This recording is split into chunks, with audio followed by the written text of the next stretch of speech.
Oh, it's Hello, friends. How's everybody doing? Excellent, excellent. Thank you so much for coming. Thank you so much for joining us virtually and in person. This is Left Bank Books presenting, honestly, an incredibly special conversation on the book One Last Family Dinner by cherished Left Bank Books alum Jackie G. Andrews. In an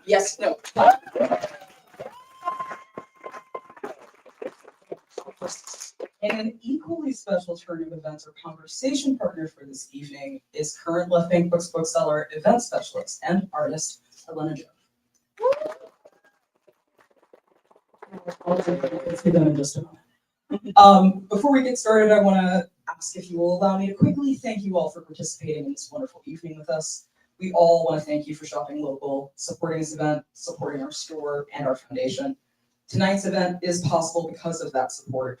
Whether you shop in our store or online, or donate to the Left Bank Books Foundation, your money goes directly into the local economy, keeps our bookstores and others like it open, your streets paved, your libraries funded, your parks free, and in another note of personal appreciation, our booksellers fed. Thank you. It also helps writers like our beloved Jackie to get the support they most certainly deserve, and allows us to keep producing vital literary events for the St. Louis community. So again, to be a little overly redundant about it, thank you for being here. My name is Danielle King. I am the general manager, etc. of Left Bank Books. I get to help our wonderful events coordinator, Shane Mullen, and our fabulous bookselling staff to produce hundreds of amazing author events each year here in St. Louis. And now for tonight's event. Jackie G. Andrews is an author, motivational speaker, podcast host who is endlessly curious about the world. With an online platform of nearly 40,000, Jackie has published 3 books focusing on authenticity, trauma recovery, and self-acceptance. She started her career creating self-reflective videos on YouTube and transitioned to hosting the Unity Project podcast to facilitate deeper conversations about the relationships we have with our bodies. She currently lives here in St. Louis, famously, with her wife Haley. There are 9 chickens. You guys have 9 chickens? Okay. Legally, we have 8. More than 6 chickens. And 4 highly opinionated dogs, which that's on brand as well. One Last Family Dinner is a queer memoir about sobriety, eating disorder recovery, and the complexity behind choosing a life of freedom over a life with your parents' acceptance. And for a bookstore that prides itself on being a place of recognition and refuge for queer folks at every stage of their journey, it truly is a genuine honor to present the conversation around this particular book between these particular 2 amazing booksellers. Booksellers that have graced these hallowed halls, ignore the partial wall downstairs. On behalf of Left Bank Books, please help me to warmly welcome my remarkably talented friends, Jackie and Elena.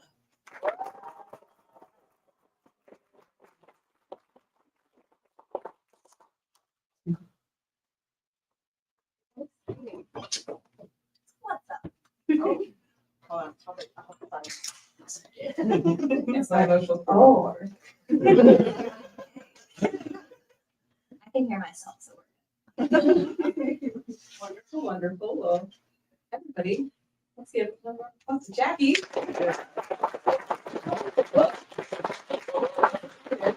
Give a round of applause to us both wearing vests. No one planned it. We're just really cool. Let's see. This book's awesome. Thank I you. had the joy of reading it before it was published. It was published, what, like 3 years ago? A week ago? A week A ago. week ago today. Yeah. That's weird. Weird and wonderful. Yeah. Yeah, a delightful story. I can't wait for all of you to read it.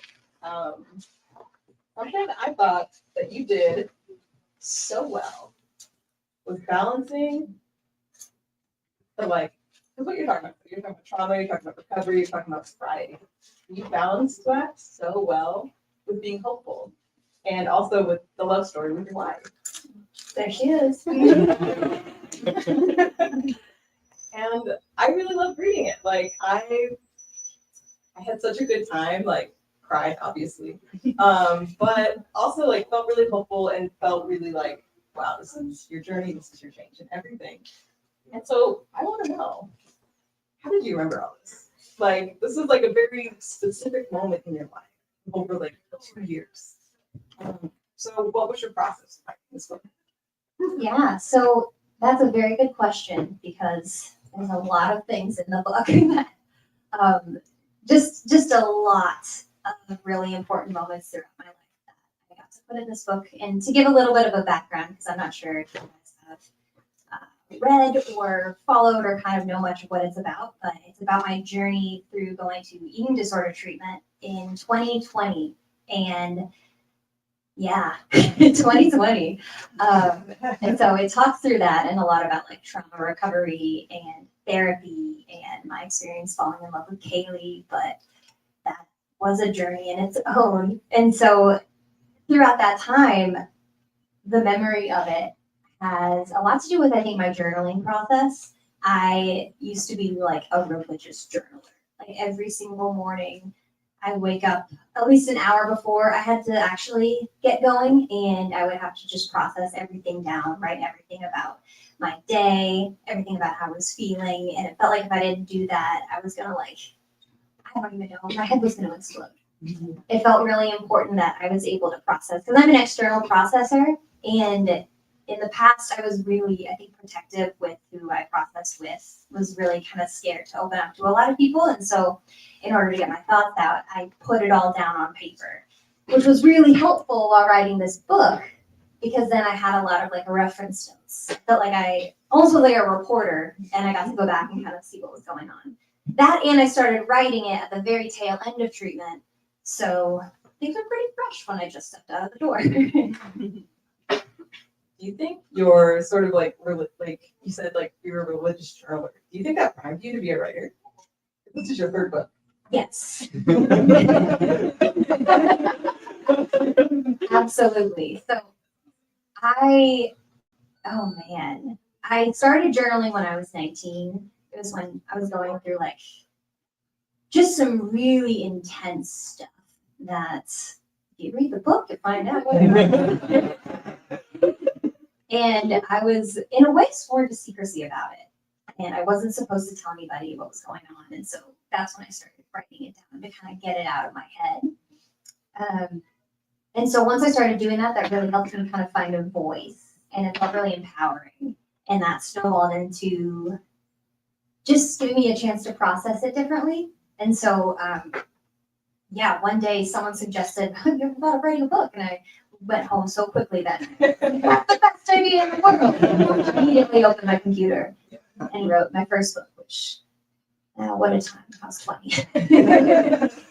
Still really awesome though, and something I really enjoyed about the setup of your book, because like you're obviously an experienced writer, was that we kind of like, when y'all read it, you'll see that like we're kind of going back and forth between your time before treatment and your time during treatment.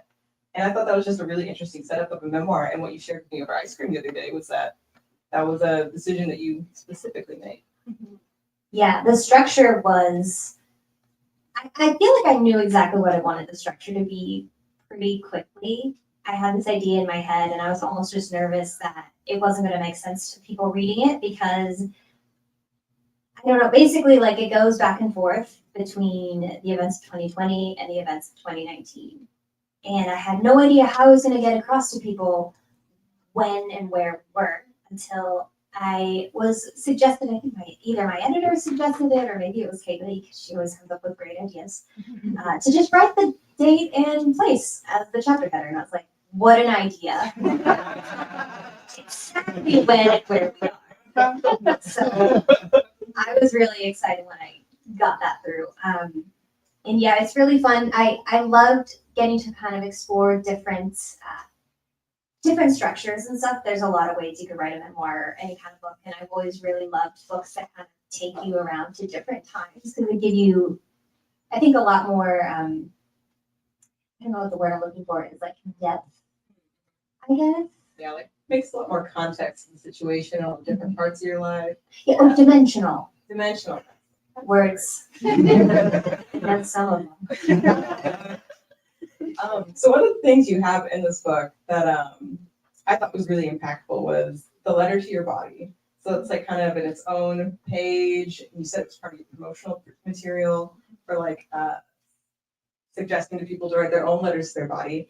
How was it revisiting that while you were in this process? Yeah, that's an amazing question.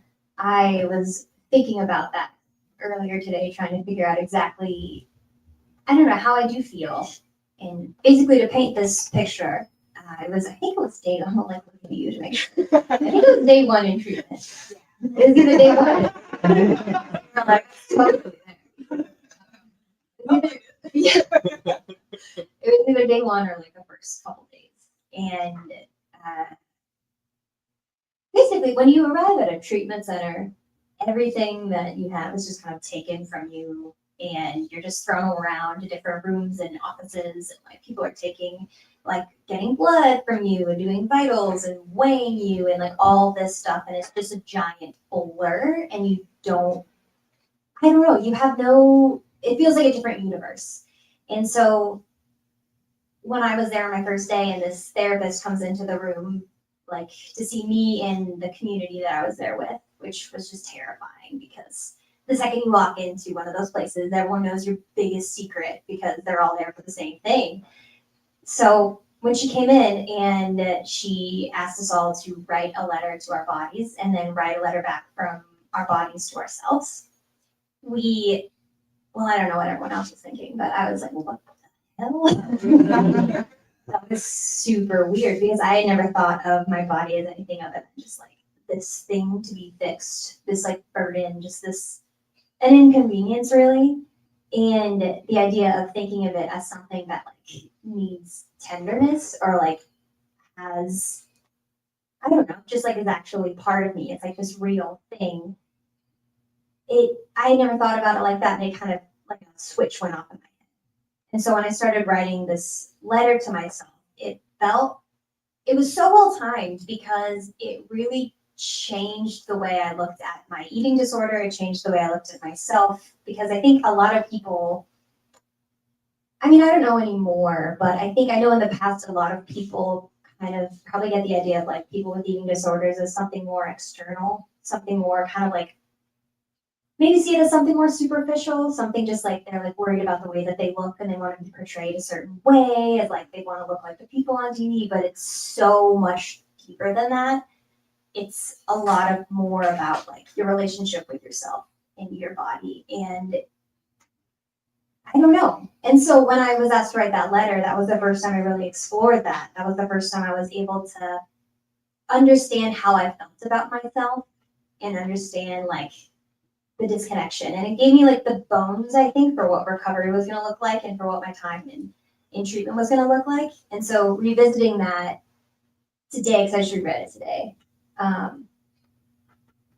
I felt excited for my past self almost. Like I felt sad because it's like really sad where I was at, but I felt really excited that I was like, oh, good things are about to happen. Like this is a really big turning point into something really important. Yeah. It's a signal for change. You're like, I am thinking about something I didn't think about before and choosing to do something new. Yes. It was really powerful. Can't wait for you guys to read it. Highly recommend. That's page 61.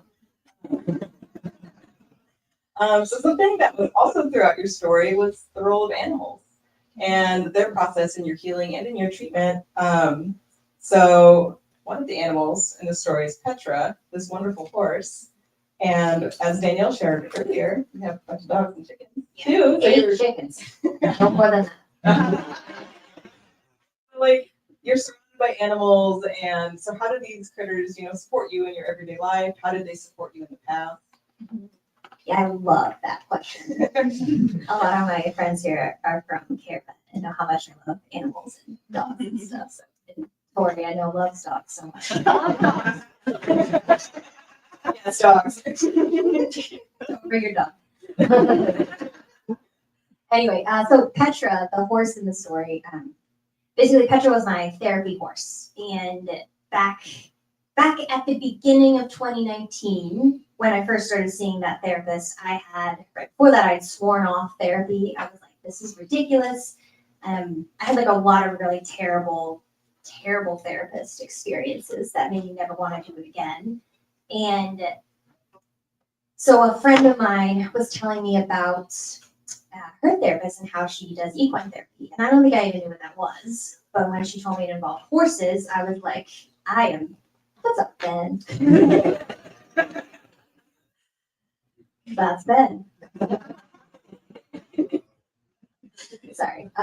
When she told me that she did equine therapy, and I learned what that was. I was like, oh, hell yeah. I am so game. I loved horses since I was a kid.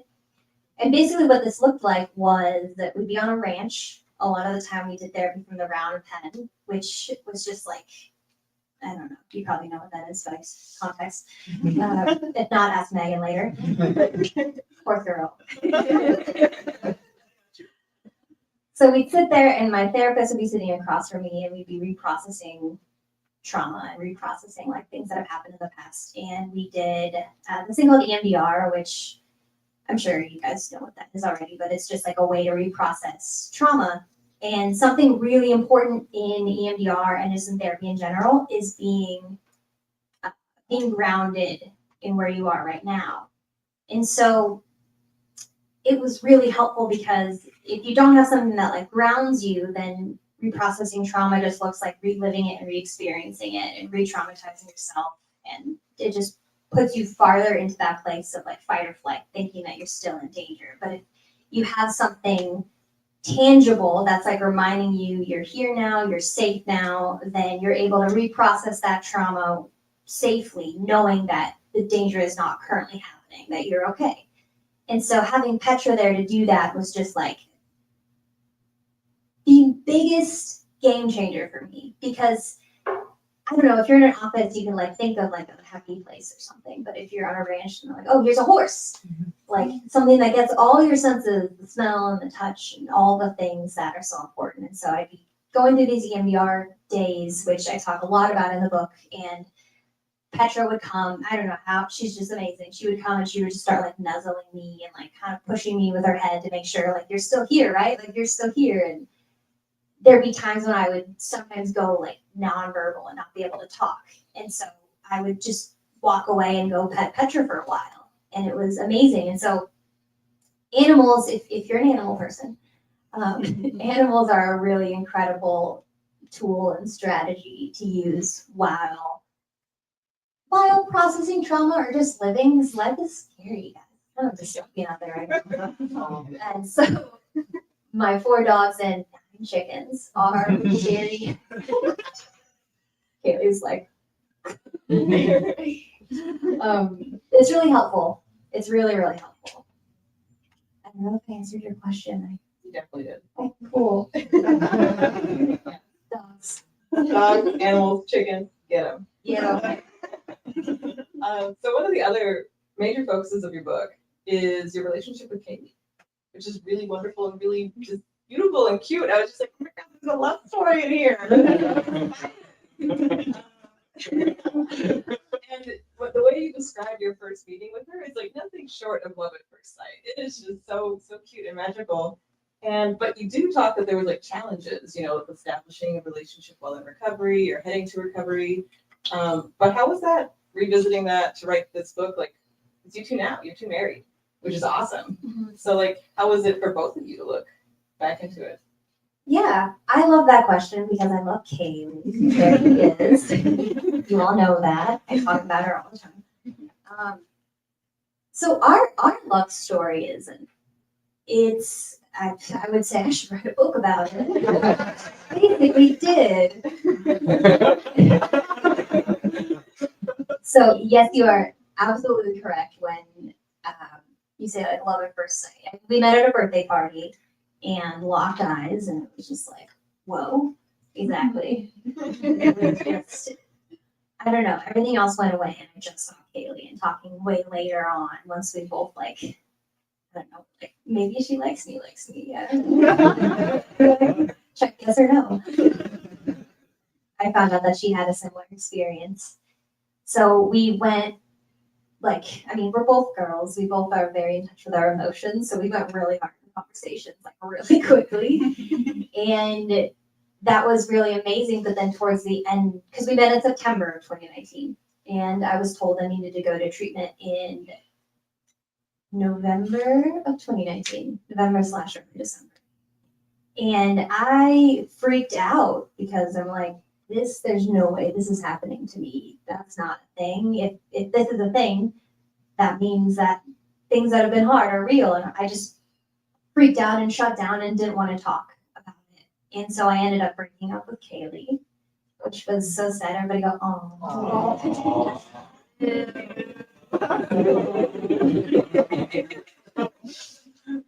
And the reason I broke things off was because I couldn't not be myself to Kaylee. I couldn't not talk about how I was feeling to Kaylee. I couldn't wear this mask around her. Like when she asked me how I was doing, something about her, I just had to be honest. And so I broke up with Kaylee, and during treatment, she sent me letters and a picture of her dogs that then became my dogs. Spoiler alert. Oh. And it was really sweet. I never responded to the letters because, it was very, it's a really interesting story, and I love our love story. And so after I got out of treatment, I was moving back to Nashville, and the second I saw Kaylee again after moving back, I had that same feeling that I had when we first met each other of the just jaw drop, oh my God. And I knew I had just broken up with Kaylee. So I was like, I don't really know. I don't want to be that guy. Back and forth, what are my feelings? Stringer, you all know that guy. Don't be that guy. And so what happened was I could not hold her hand, and I could not lean on her shoulder. I kissed her shoulder and thought she would notice. It's your shoulder, you notice. Spoiler alert, she noticed. You all know what happened next. But it was really awesome because once we got together, I was able to have, there's Lindsay. Sorry, Lindsay. I was able to have this person there that I could talk through my recovery process with, and I could be honest with, because such an important part of recovery once you discharge treatment is having a really good community to go back to, having people that support you and that are there for you and have your back. Someone that's not gonna, I don't know, try to get you to go out drinking or talk about diety stuff around you when you just left a treatment center. And Kaylee was already very what do you say? Very pro body positive. She was already a very body positive person going into it. And so a lot of the way that she talked about food and bodies was exactly what I needed, was exactly how I needed to remember to think about things. And so having her throughout that recovery was extremely helpful. I know a lot of friends that I had ended up back in treatment, and there's a lot wrong with the treatment system with the health. Nathan's nodding his head. That's a tangent that he would be better at having. But there's a lot wrong with it. And so having Kaylee there to support me afterwards is really, I think, why I'm okay. So give it up for Kaylee. Cute and wonderful. Yeah, you'll love to read it, y'all. Yay, So yay.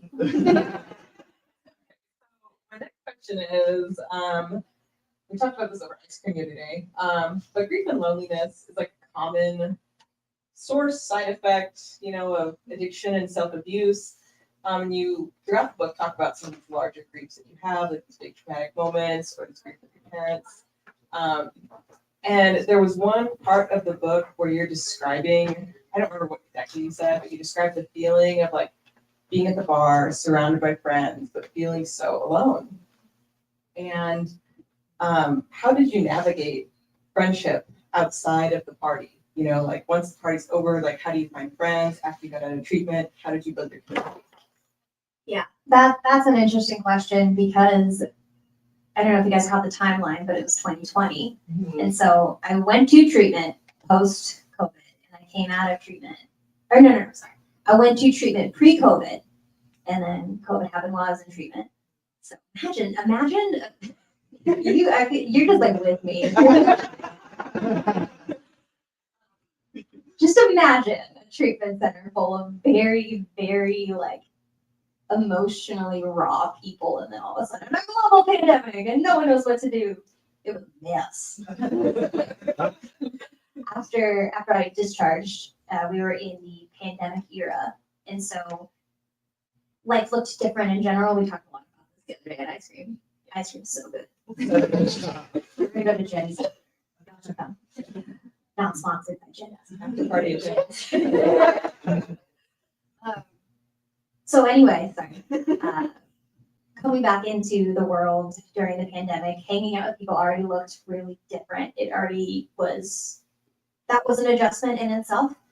And so once I made the decision to quit drinking, it was like kind of convenient that we were on lockdown, that we weren't supposed to be going out, because then I didn't have to say no to going to the bar and going out. A lot of people didn't, but it was like I had this other excuse. It was like a buffer almost. And so also the pandemic was really helpful for like figuring out who your real friends were anyway. And so like people that you would only see because you go out, or you'd only see because, I don't know, you're just like out and about, but don't actually like care about you as a person. You're not going to see them unless they reach out, and you only reach out if like they're your people. And so that was really helpful in that. But I think outside of that, I know that finding my people, it was really nice that I had Kaylee, because Kaylee was, like I said before, that person. But it was really hard because you realize, kind of looking at your life after, how many people were in it that were just there because you drank with them, or just there because you partied, and it's just convenient. And so there was a lot of grief involved there and a lot of loneliness, like we talked about. But then once I kind of moved past that and saw who my real friends were, then it was the coolest thing ever. Yeah. Because all of a sudden you get to have these, these conversations that you remember, and these conversations that you're not like trying to be drunk to handle, and like you just really find, because that's really what you're looking for when you're drinking anyways, connection. You're trying to, I don't know, not be lonely. And so when that's taken away, it's really uncomfy. But then once you kind of move through that, then you're just kind of uncomfy together. And then you stop being so uncomfy, unless you social anxiety. That's a different thing. But you start to find your real people. It's really wonderful. And I think the first time I interacted with you was actually virtually on the Queer and Sober group Yeah. on Facebook, like 2022, something like that. And I was so happy to see that, because the queer community, we like to party, let me tell you. And I do still, I love a party. I'm just not drinking there. Yeah. So it was really nice to have, like, knowing that there's just other queer people in St. Louis who just want to hang out and just do board games, chill. A+, love it. I love that. Then we work together. And then we were great. Here, look there. Okay, so a big part, there's so many big parts, but I feel like the biggest part here is you're accepting that your parents aren't going to be people that are going to be in your life. Like, that is the biggest grief you're working through in this book. And this, unfortunately, is something that a lot of folks in the queer community deal with or have to think about. So do you have any advice for anybody on like this sort of heavy decision that you made? Yeah. Oh boy. So, given by the title, One Last Family Dinner, it definitely talks a lot about the grief behind and the complexity behind choosing to walk away from people who raised you, from people you're biologically wired to have in your life forever. And so as queer people, and anyone out there knows, like, a lot of the time we have to face this weird reality with our families if they're not supportive of us, if they're unsafe people, if they're abusive in any kind of way. And even if you're not queer, even if they're just, I don't know, not good people, you have to make a decision on how much you want to have them in your life or not at all. And that's just the most complicated decision, and it's different for everybody. It's like, I don't know, it's so specific to situations, because some people are okay with having their parents in their lives like once a month. Like maybe they just have boundaries in place and we don't talk about this, this, and this, or maybe they just see them on holidays and that works for them and that's okay. But some people, if their parents are like very unsafe, they can't have them in their life at all. And that was it was like a decision I made, but it almost was like just wasn't really, it just happened. It just was something that had to happen. And so something that helped me was something my therapist said, which was, well, she said a lot of awesome things. So did Petra, force language. When I got out of treatment, I was dealing with this really terrible back and forth with my dad. She told me that anything right now that is going to make you zip up, which means like cover up yourself, like mask almost, is a danger to your recovery. And so with my parents, if I had to like put away all these different parts of me, if I couldn't talk about an eating disorder, couldn't talk about Kaylee, couldn't talk about anything that I believed in and had to pretend, just kind of like shut up and deal with it, then that was like a risk to your recovery. And she then later told me, she was like, you need to choose between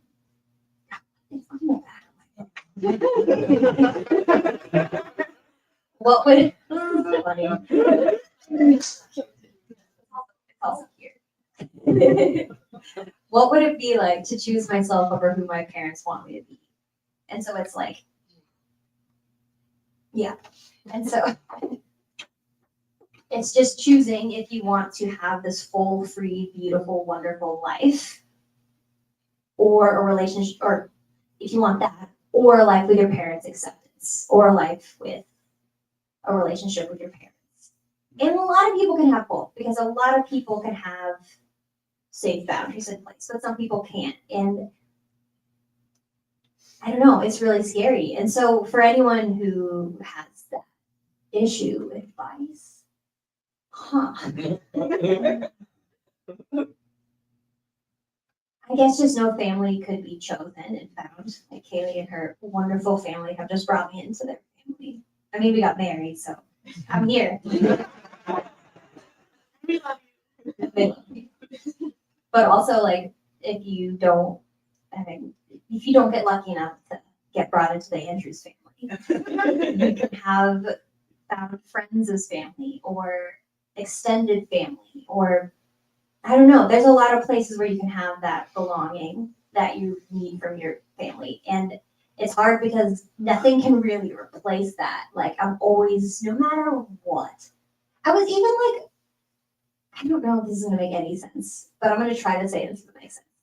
So, do y'all know Glennon Doyle? Mm-hmm. Yeah. She's like the coolest person ever. And I was thinking in my head recently that, man, it'd be the coolest thing in the world if Glennon Doyle was my mom. But then I realized it'd be so cool, right? Yeah. But then I was like, I think still, if Glennon Doyle was my mom, I would still miss my mom.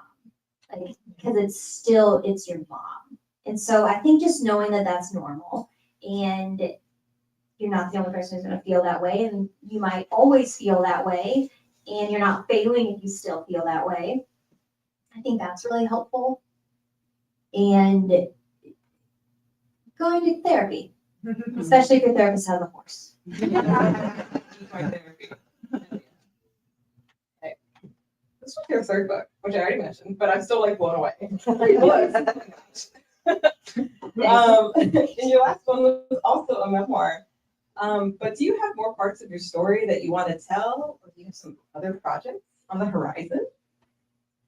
excuse me. Yes. So my first book is just for me. No one gets to read that. I'm gonna let Kaylee read it another time. I'm proud of it because I was 20 and I wrote a book. That was cool. But then after that, we're not gonna talk about it.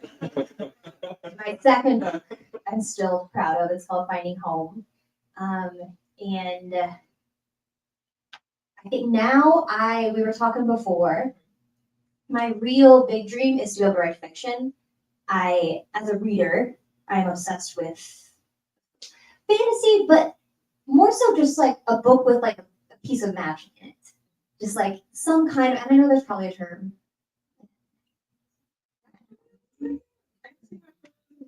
Somewhere in there. Magic. Like just something that, oh, you know what? Okay. You all know my favorite author, C.E. Schwab. Yeah, I've got Addie earrings. I'm like showing it all specifically.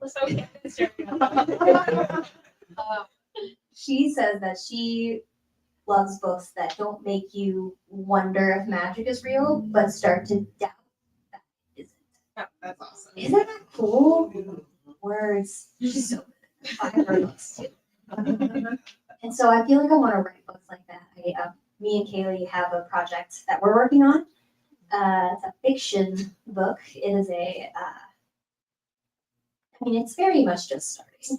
But Valentine's Day last year, we were talking about a really bad book that we had read. I'm not going to name it because that would be horrible of me. But it was really bad, and it was a queer romance book. It was so bad. I'm really not going to tell you. But it was so bad. So we were talking about how like we could write a way better book. Like we could do such a better job writing like a queer romance, like a sapphic romance. And then we just started kind of bouncing ideas back and forth, and we started kind of coming up with this really great story. I can't say too much about it because I don't know too much about it. It's still cooking. It takes place in the 70s, very inspired by, you all read Daisy Jones. Yes, also amazing book. Very inspired by that. So it's like a 70s style, queer romance-esque.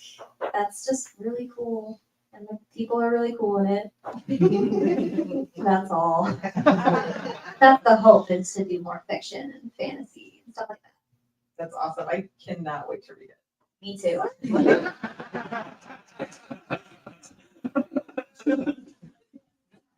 Was there anything you wanted to add about your book, or did you want to go into the Q&A section with the audience? I would love to add, there's two things. Oh, One, my friend Casey designed the cover. I don't think any of you, some of you met Casey. They don't live here. Casey. They live in Nashville. Heck yeah, Casey. They designed this beautiful cover. That's all. They did amazing. They suffered through like hours and hours and hours of crying over uploading things wrong. No. We made it. We did it.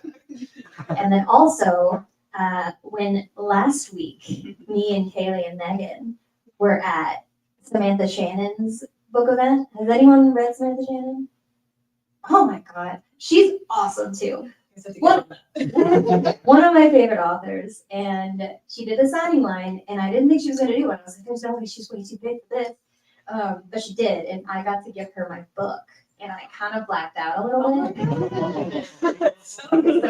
And Megan gave her a crap after. They told me she was British, which is even more intimidating. And apparently, what she said was, "Oh, what a lovely cover! Oh, so lovely." Nobody. I'm sorry, Nathan. Think of a better English accent, and that's how she sounded. Those are the only things I want to say. So Casey rocks because they made this cover, and they made Samantha Shannon compliment me. So exciting. That's all. Okay. Now it's fun expression time. So just got a question for our dear author. Maybe. If you don't, I have more. Emily, who's also wearing a vest. Yeah. That's so cool. Where did you get your vest from? You tell me where you got yours from first. course you did, because you're so cool. I would love to say I thrifted mine, but I got it from Cider. But we might need to trade. This is my twin. Yes. I do have a real question. Okay. So in terms of like your writing process, I know it took several years. Did you kind of write in a chronological order, or did you write certain pieces and then throw other things in and kind of, come back to other parts at different times, or what was that like? Yeah, definitely the latter. So I started writing it like right after treatment, and I mean at that point I had still broken up with Kaylee, made the weirdest, dumbest decision. Good for me at the time, but so it was definitely out of order. For a while, I was kind of writing whatever I was feeling like writing. Like if I was having a really bad day, then I would write like something with hard emotion, something like one of the, I don't know, EMDR sections. Like if I'm already in this like bad headspace, it made sense to like kind of write one of those. Or if I was like really happy and I wanted to write something light that day, I'll like tackle one of those. I also didn't outline. And I've tried to outline so many times. It doesn't work well for me. My English teacher is just like laughing somewhere. So it was messy. Definitely not chronological. Probably would have been easier if it was. But yeah. Now, really quick, Elena has a cooler story where they got their best. Oh yeah. Taking my turn, I guess. Okay, so yes, found my cool vest. So it is from Bolivia. My stepmom brought it up for me. I was like, I want a cool vest, and she's like, I got you. And so this vest is it's a tinku vest. It's a style of dance that is based on a tradition, a Quechua tradition of tinkui, which is the meeting of two different things. And it's basically like one day a year, if you got beef with somebody, you fight them. And so then they dance based on it. And I was like, I know that last part. Wow. I don't know why, but I want to know. You're gonna fight them with the helicopters. Emily, I'm sorry. I like made you lose the mic. You were about to say something else again. I was just gonna say, proud of you. Thank you. Thanks, dude. We'll swap that later. Does that need you? Hi, Megan. Can everyone hear me? Okay. So my question is related to like as you chose the path of sobriety. I think for me at least, like whenever I would go out and drink with friends, I was trying to find like joy and like laugh and have fun. And I know we talked a little bit about how you're also looking for connection with others. How did you, as you were on your recovery journey, how did you like find joy in your day-to-day life, and how did you like seek out those opportunities without drinking, I guess? Oh my gosh. It was actually pretty easy. It's weird. It's interesting because at the same time as getting sober, I also started eating food. And your body needs food, guys. All the nutrients, all of the above. And so once I started eating again, I was kind of coming alive again. And when I stopped drinking, not eating and drinking a lot is just a bad combination. And so once those things were like, I don't know, resolving in a way, I felt like a kid again. Like, I don't know. And then like I laughed so much with Kaylee. I feel like we're just like little kids at a sleepover every night, which is so fun. It just like it started to become easy to feel more like me. And I'm a goofy gal. I love that. Never called myself a goofy gal. But it felt really natural. It felt really natural. Did I answer your question? Yeah. Yeah. I feel like I remember like one of the first times I have like a core memory with you is when we were doing theme nights in Nashville. And that was so much fun. And I was like, we're not even drinking. And I was like, oh my gosh, this is so cool. I just remember that as like a very like, I don't know, big moment in my life too. So you impacted me in really great ways. Thanks, Megan. Dude, theme nights, basically, the way we got through quarantine was we got our little pod together and we did like Italy night where we all dressed Italian and make Italian food and watch the Lizzie McGuire movie. It's not an Italian movie, obviously.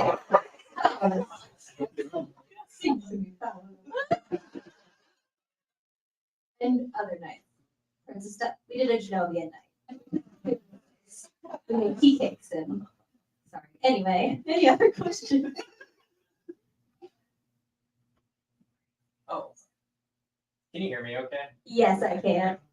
Hear me, okay? Yes. I also love Princess Diaries. Yes. Yeah. Hell yeah. Watch that all the time. My question, and I think it's really interesting that you went through such a life-changing experience right as COVID hit, because I don't know, I think everyone can agree that there was kind of the before time and the after time. And you experienced that twofold, you know, like kind of your before life and then your afterlife, or next, you know. We're not to the next after life. Nothing we can say here. Was that more helpful, or was that kind of a, I mean, I think the answer is it eventually being helpful for you, but it seems like it could be helpful or a hindrance because you're going through two big things at once. Do you just want to elaborate a little on that one? Yeah, so you mean like, was it helpful or hard that I was going through like the before and after of like life with COVID and then life with in recovery? Exactly. I think, I mean, it was good and bad. Like it was both because when something like COVID's happening, you're gonna want your like coping strategies for that. You're gonna like scary outside, and it's like, I mean, you all lived it. We've all lived it.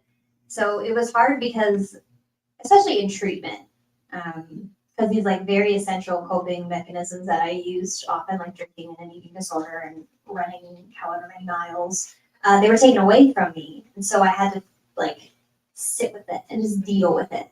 And that was so hard. But then in another way, it was helpful, kind of how I was talking earlier about like the friendship making and stuff after, because it gave me an excuse not to go out. Like I struggle with FOMO. Anyone else? I too. Really bad. And so there, like, it helped with that because I wasn't missing out, and friends that weren't really friends kind of faded away. So it was a little bit of both. Does that make sense? Yeah. Okay. You're awesome. So you've written 3 books. Nathan! One of them will never see the light of day. Oh. But if you could point to one lesson that you learned as a writer for your writing that's like the most impactful from these past 3 books, what would it be? I knew you were gonna ask something really good. Nathan's the smartest guy ever. I'm gonna shake his head no. The most impactful lesson from my 3 books. You mean that like that I learned as a writer?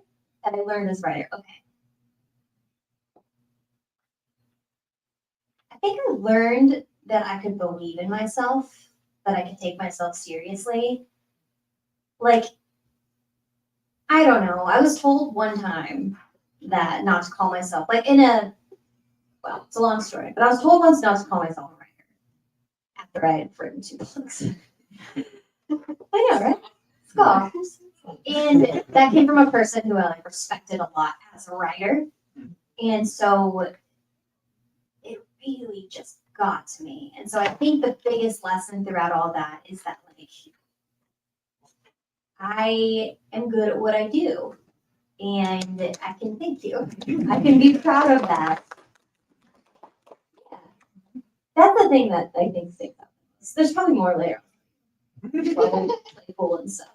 Mary! Any other questions tonight, either online or in person? See a couple things in the chat, maybe. Oh, that's just me. Oh, I was just trolling. So A question about, you may have kind of covered this a little bit in talking about the advice that you would give to other people dealing with families that are unaccepting.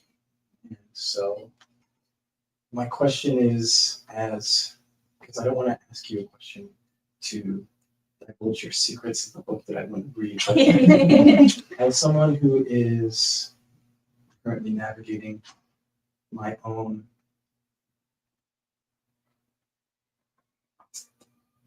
familial path with figuring out,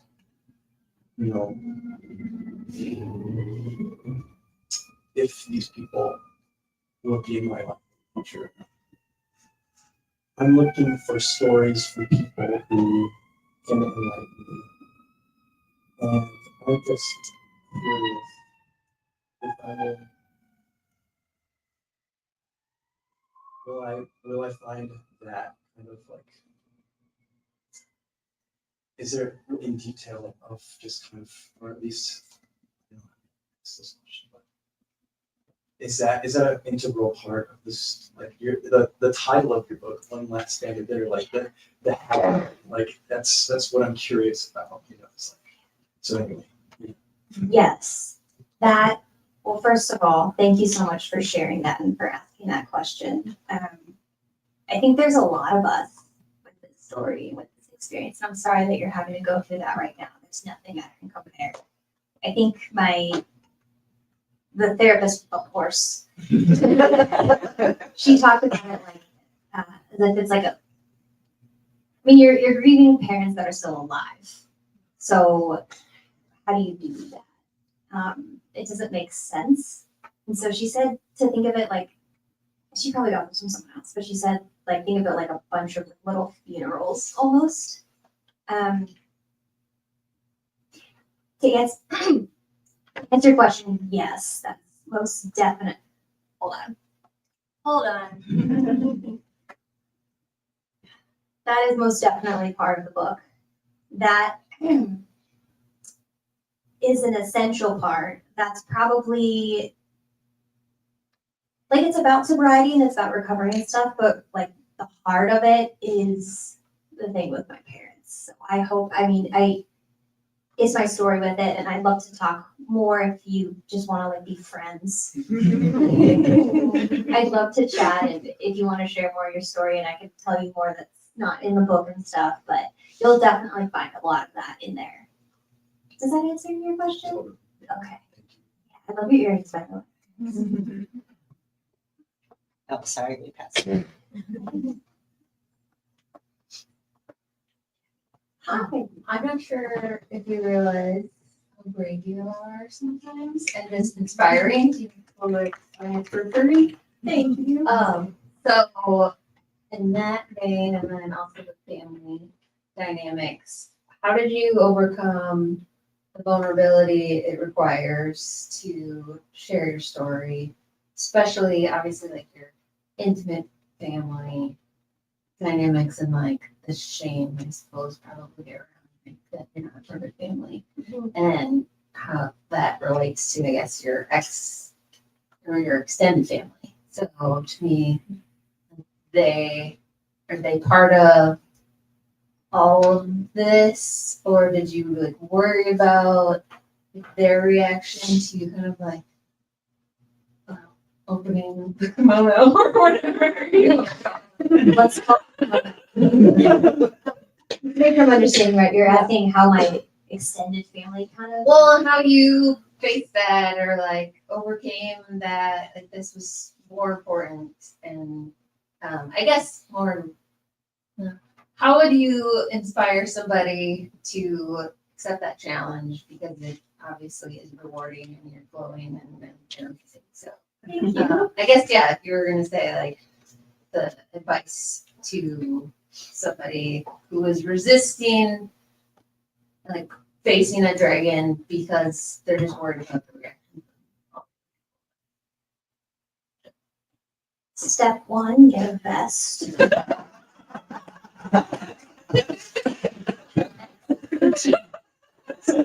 We know a place to get. That's good. That's a really good question. That's a really good question. And I don't know. I don't know. I mean, I have really awesome aunts and uncles that have also been excommunicated for it's primarily just my parents, so it's not like the whole family. So they've also been kind of like excommunicated from my parents for supporting me. And so having them know that it was very like because like they know and there's not like a ton of them, but they know the stories and stuff already. And so I guess like opening up and like being vulnerable to where like they'll find out wasn't too much of a battle. I mean, it's scary because being vulnerable is scary. But I think I don't know. I'm so sorry. I think like it took a lot of time. Like I made it for a while, I was making YouTube videos. Don't go too far back on YouTube. It's all there. I was blonde once. Very blonde. You'd be surprised. I guess like sharing it and getting more comfortable and like further, you go probably easier. Yeah, oh, absolutely. Like I started a little bit at a time.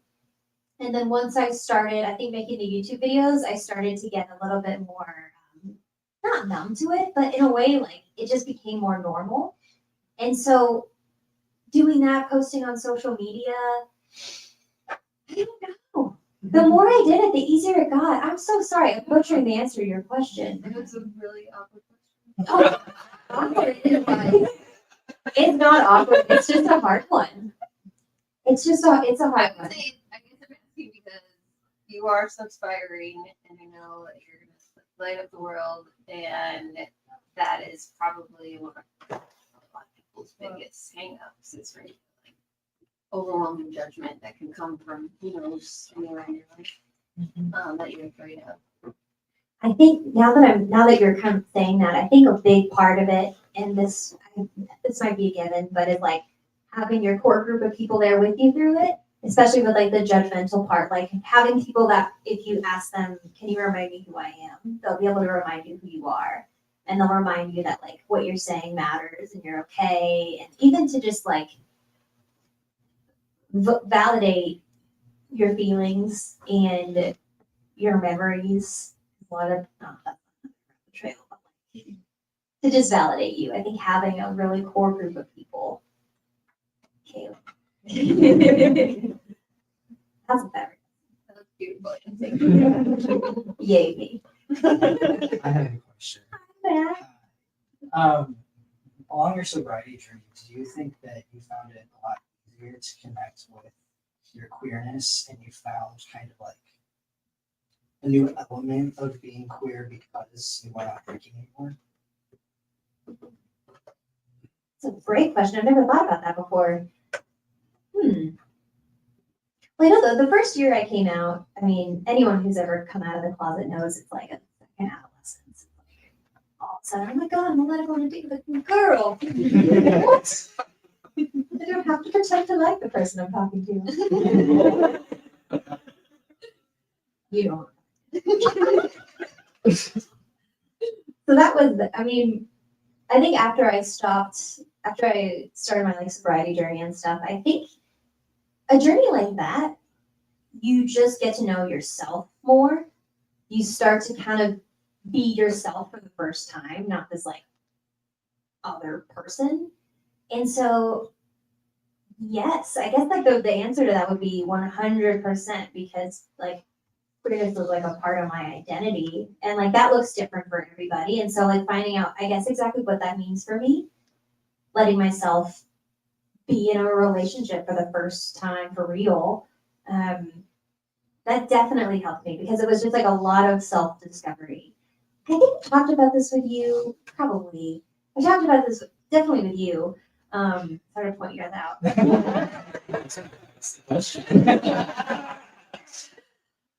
But when someone does something like come out or get sober or anything like that, it involves so much self-reflection and self-discovery. Like there's just there's not really a way around it. Like you're facing this part of you that was really scary. And so in the middle of that, you get to know yourself. You take the mask off for yourself. And so if queerness is part of who you are, then that's definitely something that you'll be able to embrace more and learn more about. So yeah, Thank you. yeah, thanks for that question. Other I love your lemon shirt so much. It's not a mess, but yeah. It could be. Right? The sprinkles Maybe later.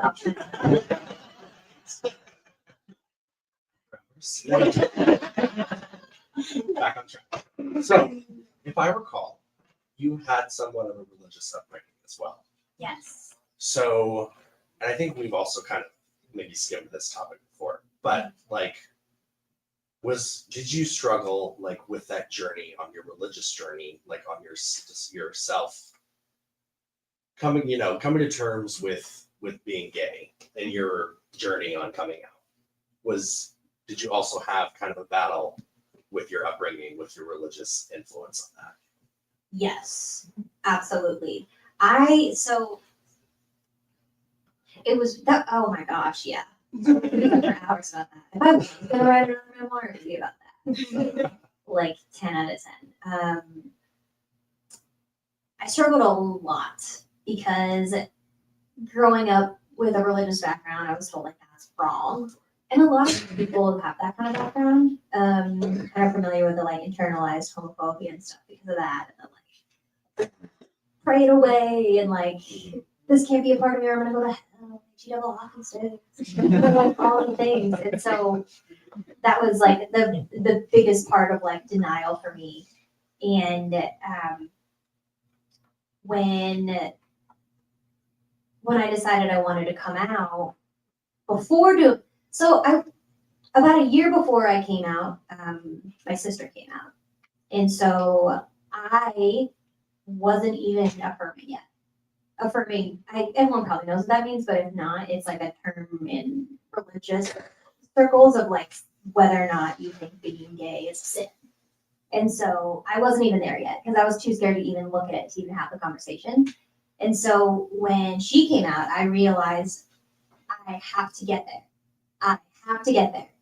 And so very quickly, it became very evident to me that the Bible is very easy to untangle and deconstruct. And it's not all, it's just that this is another thing Nathan could talk about. Nathan, want to come? No, I'm kidding. A microphone. And book us another place for like another 4 hours.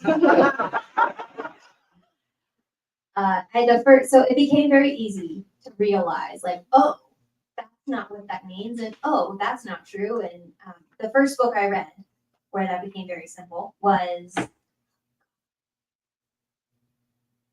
thanks, Kaylee. It's called Unclobbered. Have you heard of it? Have you heard of it? Oh my God. Sorry, he's heard of it. It basically, I think there's like, there's six verses or whatever. Yeah, there's like the 6, I'm looking to Nathan now. There's 6, what they call clobber passages that are the ones that the big evangelical scary people use as like, this is why it's wrong. This is why you're going to hell. All that nasty stuff. And so this book took apart each of those verses. And I was when I was like a big Bible nerd, I was a big like, that's why we're not reading the first book I wrote, by the way. I was very like, I don't know if analytical is the right word. I wanted to know the why behind everything. And I'm like, someone way before all this told me like, Jackie, you can't ask too many questions about the Bible or you're gonna like, what did she say? You can prove like anything's wrong about it or you're gonna like, basically admitted that like, if you ask questions, you're gonna realize that like, hey, yeah, it's pretty us. I've said that before. I'm trying to be cool. Like the cool kids. Gen Z. I'm not one. Ben is.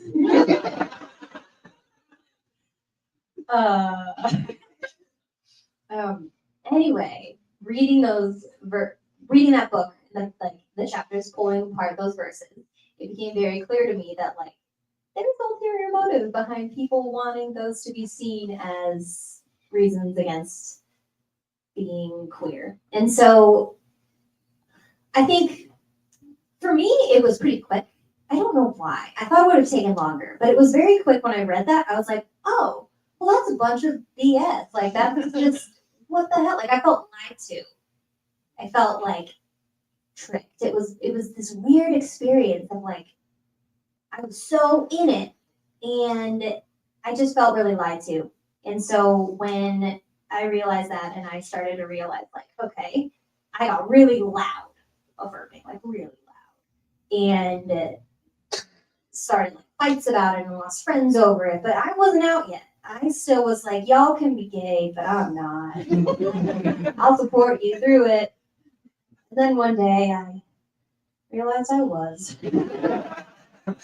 Spoiler, I knew the whole time. So by the time I came out, I had gone through that process. And one more thing I'll say about this, the first date I ever went on with a girl, whose name was also Kaylee. Not this. Oh my god. I was talking to her about this. This was such a big deal. I was sweating so much. Like first day with a girl, oh my god. I bought a matcha. I didn't even like matcha. And I couldn't move. Just too much sweat. I'll tell you more later.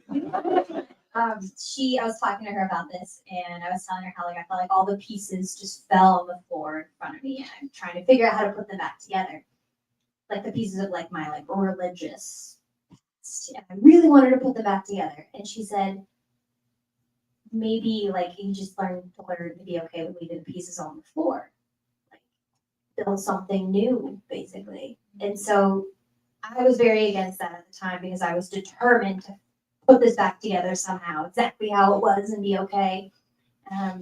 But that's something I think about very often. Yeah, we'll talk more later. Yeah, I'm I love sorry. you, man. Do you touch that in your book? Yes. Okay. Yes. Oh, that's what I also totally relevant. mentioned, yeah. Yeah. I'm not just sparking up conversation. You're really good at it, though. Someone take this. We love that. And lemons.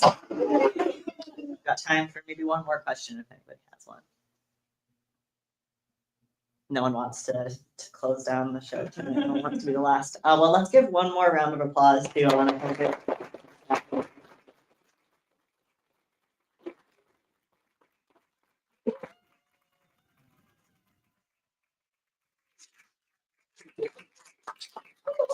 Do the round of applause for Elena.